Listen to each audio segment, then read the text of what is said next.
James Sullivan is 70 and lives on his own in an old people's home in Barnet. He was on his way to the local when two women in a brown car stopped and asked him directions. Got chatting to me and said, found out where I lived, asked me where I lived, and said, you must be very lonely on your own. And invited themselves in for a cup of tea, I said, I'm not going home now, I'll be back about 11 o'clock. Well, they turned up at 11 o'clock, and I let them in, and that was when they put drugs in the tea. The drug in the tea. What happened? Then I remember it well, and then she also dropped more milk for the tea, you see. And I went out to get the milk, and they dropped the drug, which proved to be a Valium. And I remember no more, and came to at 2 o'clock in the morning. What was missing? Oh, my money and personal things, and they took £250, which I had hidden, but they found it.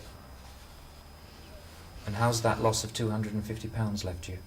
Well, pretty desperate. The team has struck elsewhere in Hertfordshire. 2 of the 12 cases have been reported from near St Albans Civic Centre in St Paul's Place. Police are now looking for a dark-haired woman in her 40s, a man in his 60s and a 30-year-old fair-haired woman. No identikit pictures have been issued so far. In every case, a depressant like Valium or Benadryl has been used. The police fear the next victim could die. Well, we feel that the victims are always elderly, mostly in their 80s, some as old as 97. They administer poisons to these people in the way of tablets. Not a lethal type of poison, I may say, but enough to kill perhaps an elderly person who would not know what they're taking, who could fall over, bang their heads and injure themselves.